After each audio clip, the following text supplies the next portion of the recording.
Bom dia, alunos! Vamos dar continuidade à nossa aula sobre o texto dramático. Falamos um pouco dele na aula passada e vamos terminar hoje, né, com alguns detalhes que faltam, ok? Então, vamos lá.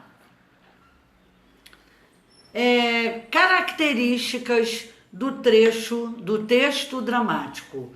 O texto dramático é escrito para ser representado.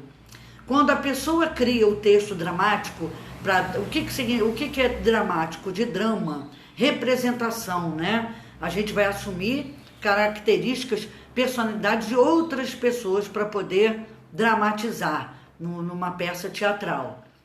Normalmente não tem narrador, não tem ninguém contando a história e predomina o discurso, a conversa na segunda pessoa, ou seja, tu e vós. Além disso, o texto dramático pressupõe o recurso à linguagem gestual. No texto dramático, os gestos são importantes, a movimentação do corpo, né? A sonoplastia, o som utilizado na peça teatral, no texto dramático, tem que existir. E a luminotécnica, ou seja, a técnica da luminosidade, os jogos de luzes, né? Para dar um ênfase, para dar uma importância melhor à peça, né? Que vai ser desenvolvida. É composto por dois tipos de texto. Então, o texto dramático é escrito para ser representado. Alguém tem que representar. Quem? Os personagens, né? Normalmente, não tem narrador e predomina o discurso na segunda pessoa, tu e vós. É composto por dois tipos de texto. Primeiro, o texto principal, que corresponde às falas dos atores.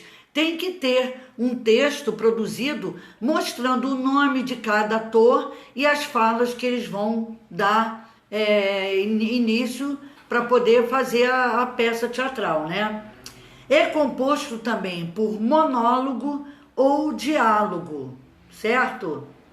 O que por exemplo, eu posso apresentar uma peça teatral só com monólogo, ou seja, mono de uma pessoa somente falando.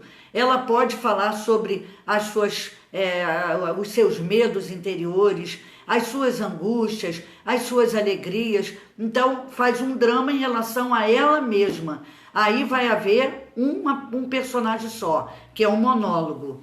E também pode apresentar um diálogo com duas ou mais pessoas atuando na peça teatral. Bom, monólogo apresenta uma personagem falando consigo mesma, expõe perante o público os seus pensamentos e os seus sentimentos.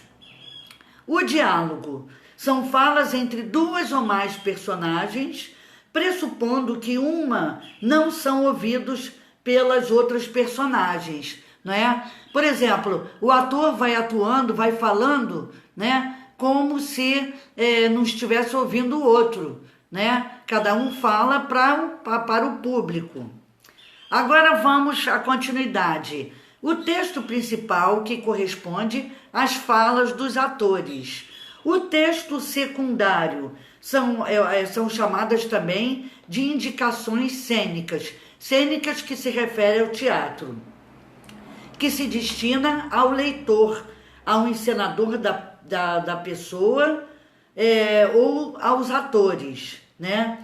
Agora vamos ver. O texto secundário é composto de uma lista de personagens, indicação do nome das personagens. No início de cada fala tem que aparecer para cada personagem decorar sua fala. Vem mostrando informações sobre a estrutura externa da peça, que é a divisão em atos, né? Em cenas ou quadros. E indicações sobre o cenário, né? O que vai ser colocado em cada cenário. Cada quadro que for mudando, né? Cada cena que for mudando, vai mostrando o que tem que ser colocado, né? Então, e guarda-roupa das personagens tem que ter, porque se tiver fazendo um texto dramático antigo, as roupagens têm que ser de acordo com a época, né?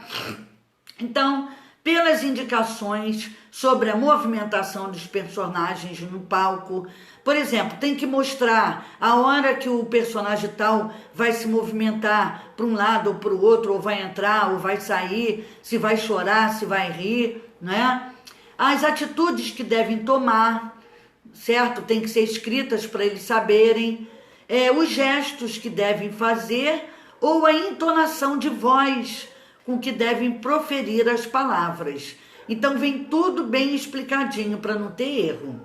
Agora vem a parte da estrutura interna e externa. Vamos ver.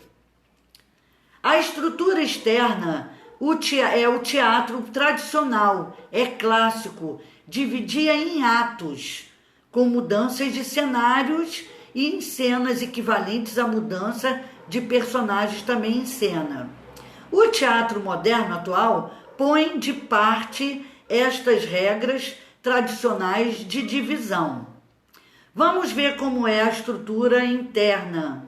A estrutura interna, uma peça de teatro divide-se em exposição, conflito e desenlace, né? Expõe o assunto, o conflito, o que vai gerar confusão para poder desenvolver a história, e o desenlace, que é o final, certo?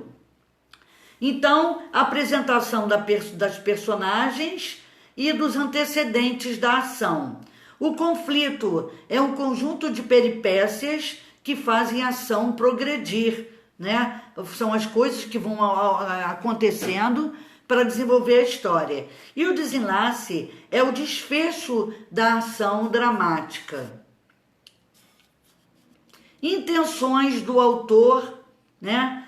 Vamos ver. Quando escreve uma peça de teatro, o dramático, né, o dramaturgo mostra uma intenção.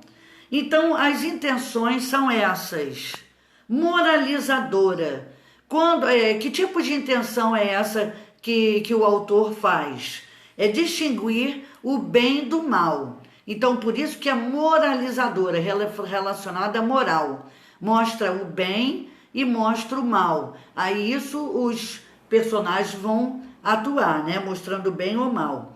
O autor também da peça, ele tenta fazer a peça de forma lúdica, né? Ou chamada de evasão. O que é isso? É entretenimento, é diversão e riso.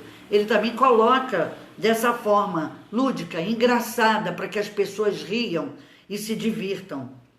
Existe também a crítica, né? A intenção crítica é em relação à sociedade do seu tempo. Se a peça teatral tem que mostrar alguma coisa sobre a sociedade do momento, né, antigo ou do momento atual, vai haver a crítica. Vamos fazer críticas sobre essa sociedade da época. E existe também a intenção do autor na parte didática, que é transmitir um ensinamento, ok? Então, essas são as partes da intenção do autor. E aqui eu finalizo com vocês o restante da continuação do texto dramático que faltava, ok? Preste atenção, ouçam com atenção, vejam o vídeo várias vezes para vocês poderem entender cada vez melhor, ok? Estudem. Um beijo e bom dia, meus alunos queridos. Tchau!